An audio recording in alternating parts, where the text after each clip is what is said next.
What's going on, Badger Nation? Welcome to the PPC Den podcast, your home of the longest running Amazon advertising focused podcast in the universe. Today I'm joined by Emma from Marketing by Emma. Emma, it's so great to have you back on the show. This time I did not ask you to say what's going on, Badger Nation, at the same time as me. It proved to be more difficult than I thought it would be with subsequent guests. So it was like always hard to coordinate. But anyway, welcome back to the show. How are you doing? Thank you. I'm doing great. By the way, I love the trucker hat, the Ad Badger trucker hat that you all sent after last week. I wear it to go hiking all the time, and I feel so cool and trendy. It's a pretty sturdy hat, I won't lie. It's good at sun protection for sure. I mean, I feel like the coolest person whenever I'm wearing it. And even my husband, Aris, is like, that's a cool hat. You look good in that hat. So right on. Thanks for the merch. Oh yeah. I always think of you and think of your company and think of your services because I feel like it fits such a hyper important need in the industry, which is the creative side of growth on Amazon. You know, I think this is an Amazon PPC down in the weeds show. We talk about spreadsheets. I have to tell people to, listen to this with a notepad or like taking notes, like doing the process along with it. So like we're so down in the weeds here. And I think people really enjoy that nitty gritty. What's the calculation? What's the formula? What's the process that I do in order to increase my conversion rate in my advertising or improve my ACoS in my advertising. And then I think when they get to create the creative optimization, like the product page optimization, which is insanely important, they can often feel like they get stopped or they have the fight, flight, or freeze response. Do you experience that a lot? Like when people eventually come to you, have they already gone on this journey? They're like, oh man, I got to optimize my product page. Fortunately, we get to interact with people at all stages, so we don't always have the Mayday calls. Those are common, Oh my gosh, I was at the top for so long and now I'm just losing ground and what do I do? But I think also the way that Amazon and selling on Amazon has evolved over time, more and more people are seeing the importance of figuring this out. But I think one of those pieces that's still lost on a lot of people, even the ones that understand the value in having really incredible graphics and super strong A+ content and a really dialed in listing is that this isn't something that's static. And just because you had a listing that functioned really well in the past doesn't mean that it's just going to work that way forever. And even if it's not necessarily having a problem, there's a lot of value in continuing to keep an eye on how your listing is functioning, because it is one of those points that you can look at to see the health of your business as a whole. And then furthermore, when we think about kind of the broader world of retail, and if you were to go into a store and they never changed the decorations and they never, updated the music or anything like that, it would feel off-putting. Like you would expect to have a different experience when you walk into a store in July versus the end of November. And if you go to a website that isn't Amazon, you're also going to experience something different. And if you look at an Instagram page, all of those things, they have a seasonal component and also just a current in the moment component of what people care about, are talking about, and are thinking about now. And for some reason, brands don't really treat their Amazon product pages that way. And I think the ones that do really see the benefit in, giving it a little bit more constant attention and allowing them to be able to not just maintain strong performance, but even to stay ahead of everybody else that's chomping at the bit and trying to steal their top spot. That's so well said. And I think that's a perfect segue to the topic of the show today, because I get this a lot. And I think a lot of people have said this in conversations that I've had where, they're coming to us talking about PPC performance, and maybe they've been listening to this show about PPC optimization for a year, and then they're like, hey, can you take a look at my account? Like, what's going on over here? And we crack it open, and like they've done all the things. They've done like pretty much everything in their PPC account. And then it's like, well, why, even though maybe the technical setup on the PPC campaigns, the structure is good, why is it that maybe results are less than we want them to be? Or even why have they declined over time? And then one of the first things that we might do is sort of take a look at the product page versus the competition, where it fits into the market, that kind of thing. And then sometimes the response is, oh, I've already optimized my product page in 2019, that kind of thing. So I think what we wanted to do today for you, dear listener, is to sort of take a look at 3 places in your Amazon account, 3 places that will give you quantifiable data, actual data points that could indicate very strongly that a product page refresh or product page optimization is due. So with all that said, let's jump into it. Okay, Emma. So when we were prepping for the show, we were thinking of some of these metrics that would indicate that a product page needs some refreshing. But before we talk about the metrics, I almost want to start with the end in mind. So we're going to take a look at these metrics, and people will probably look at these metrics at home. And just to give us an idea of what it means, so if someone is sitting at home and they are sort of about to listen to these metrics, what can they expect after they look at these metrics? Meaning, if our metrics are sort of out of whack, what does that actually mean? Yeah. To me, one of the biggest sort of indicators that all of these metrics relate back to is that you are failing to connect with the customer in some way, and you're not facilitating a good, clear communication. And so even though a product page is just sitting there on the internet, a good product page is helping to create a dialogue between the person looking for something and the thing that you are selling. And so if one of these data points seems to be problematic, then there's likely a mismatch that's happening. And right. I think one of the biggest mistakes that people make is forgetting that it's not really the job of the listing to delight them. Unless they are truly their target customer, the job is to inform and delight the customer. And so there may be a really big gap between those two things. And so I think that's also a trap that people can fall into when they say, oh, my listing is fine because it looks good to them. It makes their product sound impressive. It makes their brand sound attractive. And so why would you need to change that?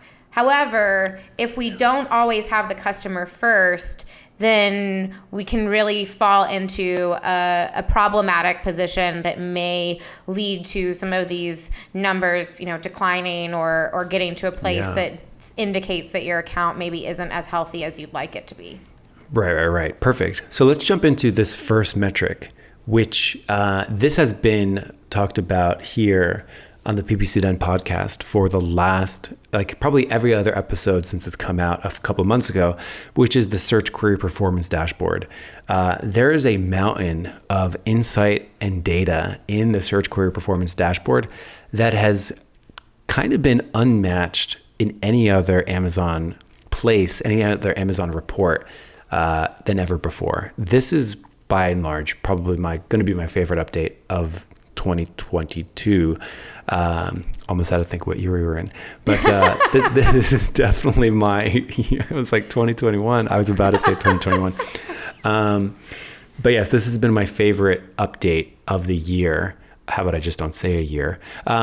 Which is the Search Query Performance Dashboard. And I think it's awesome. This was actually a report that when we were planning this episode that actually you suggested, and me, the PPC guy, didn't. And it just goes to show you how powerful this report is, that you can pull insight from here to then determine if your product page needs updating or not. So this is awesome. Have you started to like look at this periodically, or like how have you first reacted to this, and how does it relate to sort of product page improvement, product page optimization?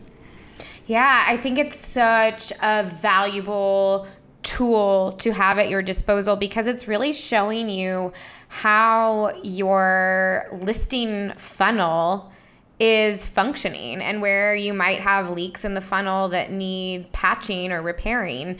So we primarily work, I wouldn't say primarily, but a large percentage of the people that we work with are launching new products, new brands. And so this isn't as helpful in the stage that we're engaging with them in.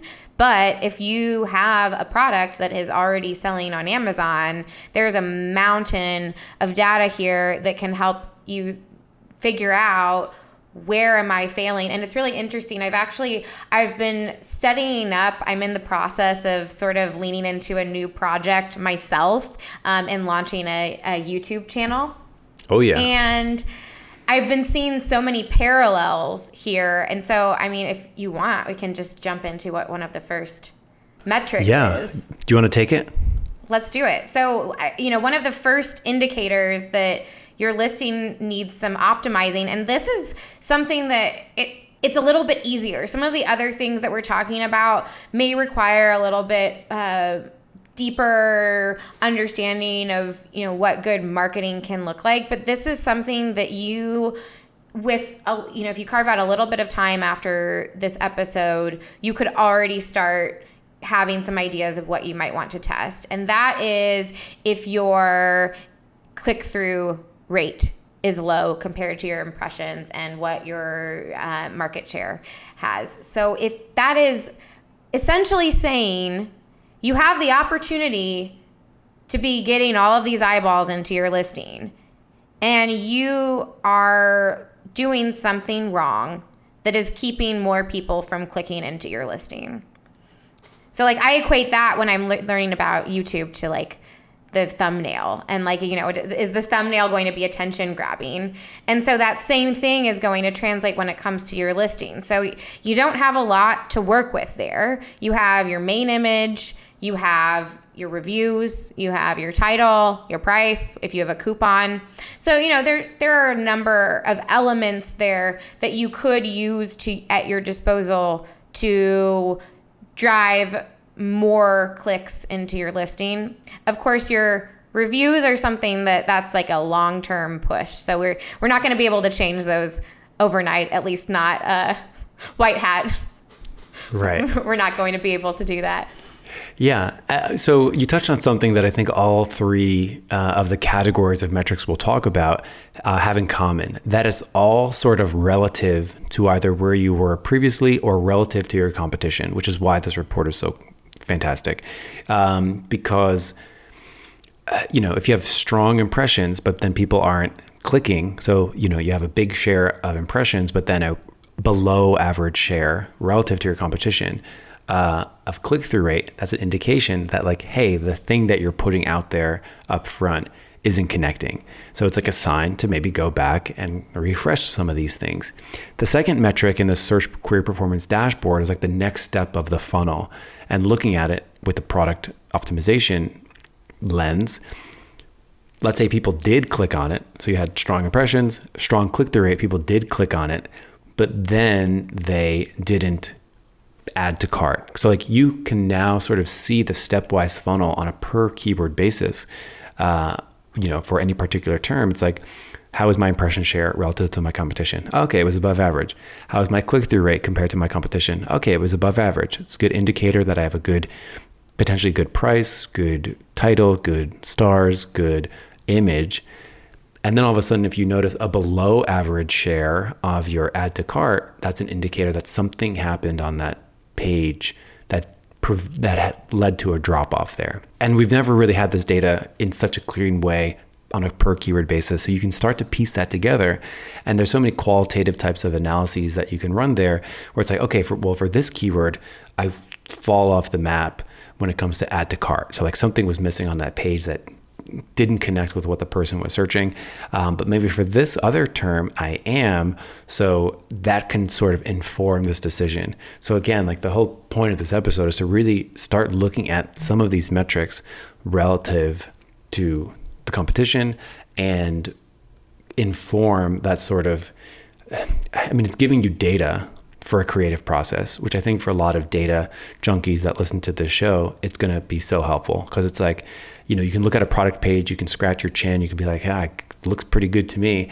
It ticks all the boxes. I have the checklist. But then if you go and you look at the search query performance dashboard, you have a strong click-through rate, but, you know, relative to competition, and then like it just dive bombs on add to cart. There's your data point that like it's time to initiate the creative process. So people like me, this is like so exciting to me, because it's like, oh yeah, sometimes I just look at it and I sort of have to guess if it needs improvement. But like to actually have data, this is like, I'm so excited.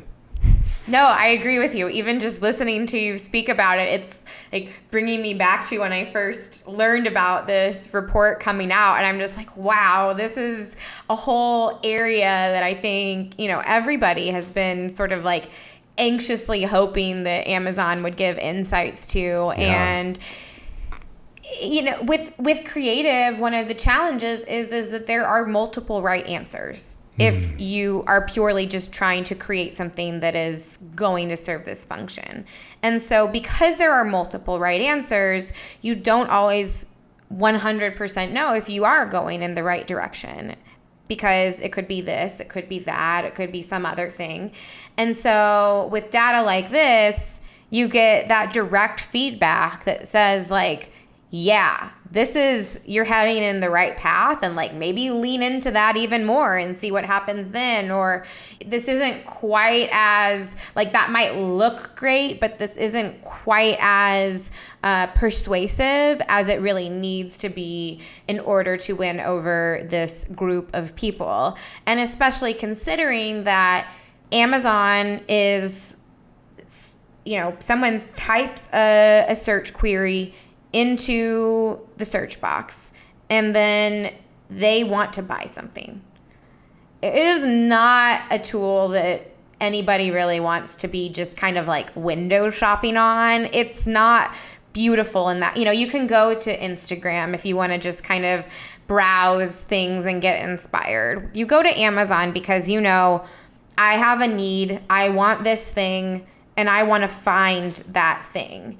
And so this data allows you to be able to get insights into, you know, are you maybe not anticipating some objections that customers might have? Are you failing to really call out some key differences that would make this the obvious choice? Are you making your product too similar to everybody else, and everybody else has more reviews and cheaper price, and so how can you be competitive if you really have nothing to sink your teeth into? And you can begin to actually kind of like experiment with those things and then see how that is truly impacting your performance, instead of just needing to rely on conversion rate as the end all be all. Absolutely. So with that said, Search Query Performance Dashboard, we've talked about it on the show before. I'm going to talk about it again. We're talking about it now. If you're not comfortable with it, like, time to crack it open and start taking a look. And it's cool that you can now, you know, use this lens of what is it telling me about my product page. The next thing, sort of the second bucket of metrics, are metrics that can come from brand metrics. So again, if you're unfamiliar with this, brand metrics lives in like the advertising tab of your account. And by the way, Search Query Performance Dashboard lives in the brand analytics section. This brand metrics, even though it sounds like it might be in the brand analytics, is actually not there. It's in the advertising section. And when you get there, there's a whole bunch of data points, but we were thinking that just one of them is probably the most indicative that a product page needs a refresh.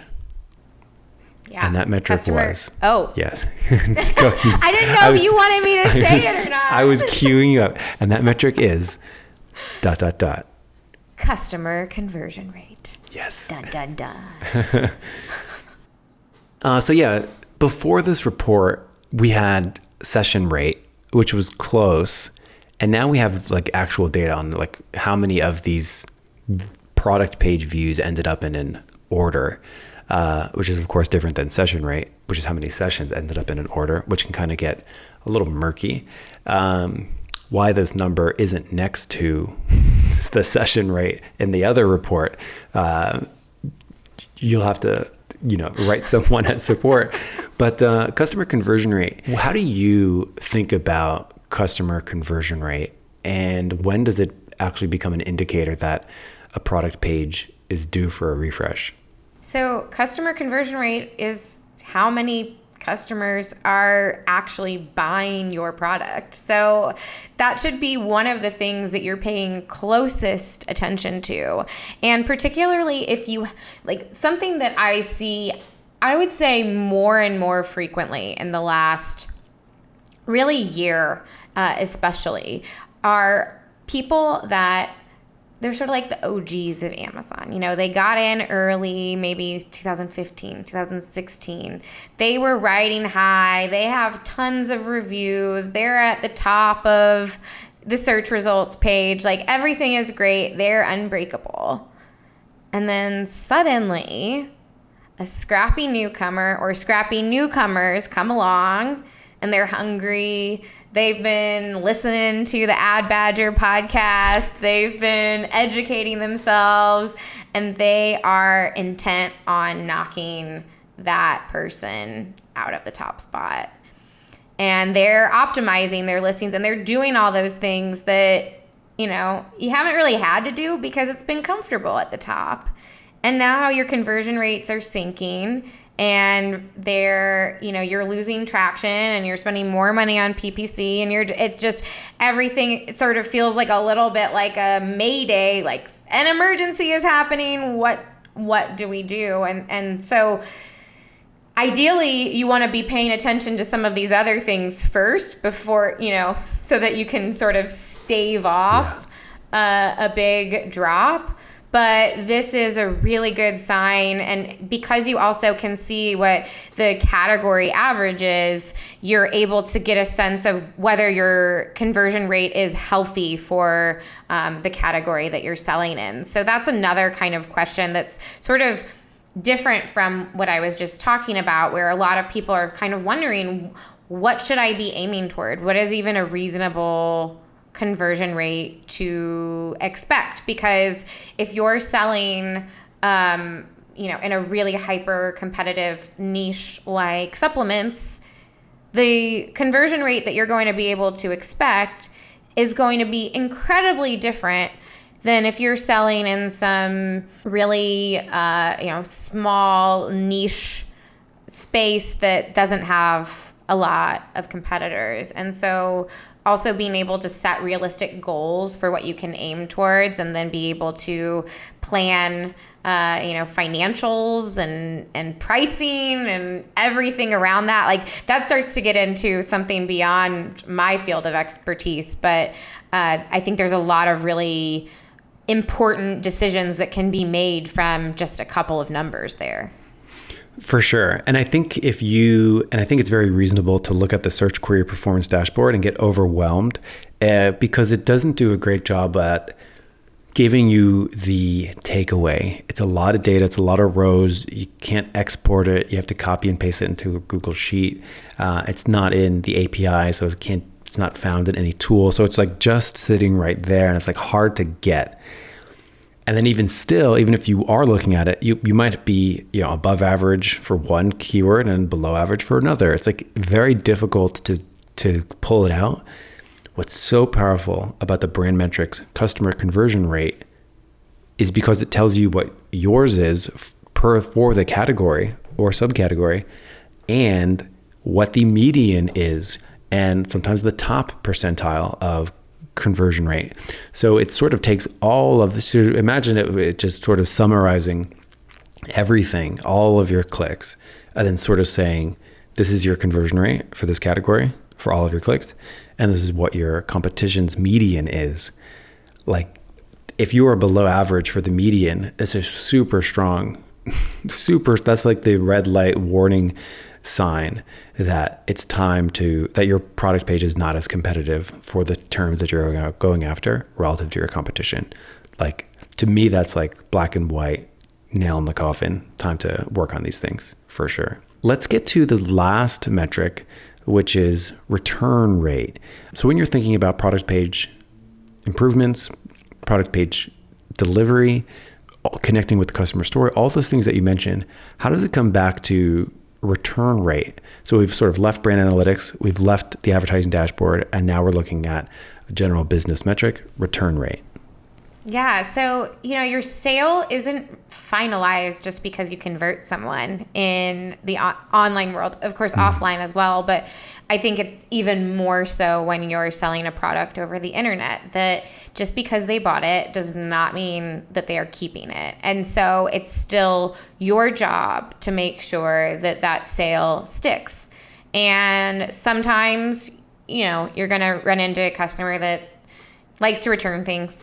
You can't eliminate all returns. That's unreasonable. Everybody's going to have a certain degree of returns. However, if you are having a lot of returns that are citing things like not as described or inaccurate color or sizing or things like that, that is suggesting that there's something going on with your product page that is giving a customer a false impression of what your product actually is. And so it's not just looking at the return rate as a whole, but seeing if there's an uptick or if there's a higher proportion of returns around some of these specifics, then that should indicate to you that you need to do a better job at the very least discouraging those types of people from buying your product, because it does you no good if you're convincing someone to buy a product that doesn't fit their needs. That's not only creating an issue and cost of returns, but it's also opening you up to poor reviews and stressful customer service interactions, and you don't want to be wasting your time doing that. But then, of course, if there are other ways that you can even kind of figure out to provide clearer information to set yourself apart, or I was actually a part of a panel at the Prosper Show a couple of years ago with a company, and I thought they did something so interesting, which is they sell pajamas. And they were getting a lot of returns and negative reviews saying this product is too sheer, it's see-through. And rather than just saying, okay, we need to kind of scrap this product and, just manufacture a new batch that's not as sheer, they actually said, wait a minute. Some people want really lightweight sheer pajamas, especially if they're hot sleepers. And so rather than trying to, refinagle that, they actually said that this could be a unique selling point for us and something that we could lean into. And so it went from a failing product to a total success because they actually really embraced that customer feedback and then re-optimized their listing and took new photos to really make that a benefit of the product. And so even when you have negative feedback in the form of reviews or returns, if you just get defensive and say, oh, well, they're just stupid and they don't know what they're talking about, you're really doing yourself a huge disservice. And there's likely some valuable information that you could take there to make a stronger product page and really increase the health of your business as a whole. That was an amazing takeaway there. I mean, we've got everything from I imagine if they were just going to scrap that inventory and almost say oh, it's defective, we messed up in building this product and just sort of scrapped it or liquidated it, versus actually saying, wait a second, this is a feature, not a bug, and then just sort of stepping into that and sort of saying this is this, if you want this, we've got it for you, and it's amazing at it. So interesting. Well, and the other thing is that some people might say, okay, well, we're going to put a disclaimer, so it's there would be that middle ground of we're going to let you know it's sheer, but more as a make sure you know this type of thing, rather than fully embracing that as actually something that makes it different. And I think that's was also such an interesting choice that they made, that I always really, it's like there's the obvious kind of things that you might be able to do, but if you can really take a step back, kind of think bigger, there could be so many possibilities that you're just not even considering, even when faced with what feels like a really annoying, frustrating, expensive problem. That is, and then also having the business maturity to sort of not just shut down, like to actually listen to the feedback and then come up with a plan to do something about it that's going to be like most productive for the company and most helpful to customers. Like that's pretty powerful. Hats off to them. I mean, they are a very solid business. But there's a lot to learn from right them. On. And the other thing too is, even if someone's feedback or return rate isn't that clear and obvious, because it might seem a little ambiguous, like what's going on here, bringing it back to like, what do we actually do to optimize the product page? I also think that because people might go and look at their return rate, scratch their head and be like, is this good or bad? How do I know it's an indicator that my page needs updating? I think this idea of like, well, maybe if it's rising year over year, maybe the market, is evolving. Maybe the way that people are searching for this particular product has evolved. And it's simply, if it's just going up year over year, that could be an indicator that, maybe a new competitor has shown up that sort of like took that little piece of the market away from me. Or like maybe they're providing a little bit of value for that particular aspect on their product page, and I need to sort of reinforce that my actual component is actually stronger in that one regard. So I think it could help. I know it's a little tough to sort of say, like, at least with customer conversion rate and brand metrics, it told you yours and the competition.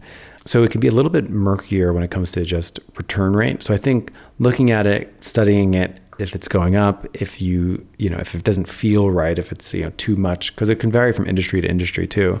So I think that was a little tricky one. So if someone is listening to the show and they want to use that as a data point, what would you say to them, like to try to help them determine if this is a product page issue? Like, is there any component that maybe we can bridge for them? So I think looking at the reasons why, like if you have a disproportionate amount of things like product not as described, which if you have too many of those, Amazon will also let you know about it. They'll let you know. So, if it gets too high, it's not just your problem anymore. That's perfect. But I would also say that like this can also be something that we're talking a lot about, okay, if there's a problem, then you might want to optimize. But you could also treat it in the opposite direction. Whereas if I'm optimizing it, can I impact this number? And so it can also help inform and give you some sense of, okay, I'm not just making this choice because it looks better or because I'm taking advantage of this new feature, but I'm making this choice and it is also helping me to be able to impact that number in a positive way. For sure. And so I think that's the other way you can use it.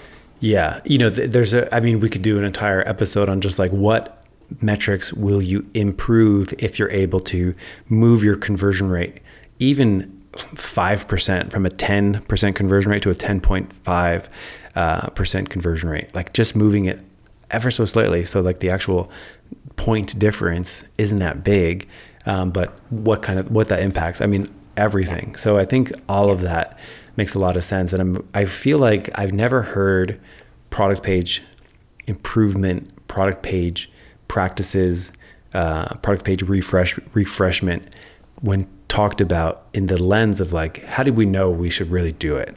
And I think this was such a cool topic, and I so appreciate you coming on and talking about this. But like two metrics that I look at a lot as a PPC person I look at the search query performance dashboard, and I look at the brand metrics dashboard, and I talk a lot about it in like the lens of PPC. It's like, okay, what can we do PPC wise to influence this? Or how can we maybe push up an organic ranking with some of this data?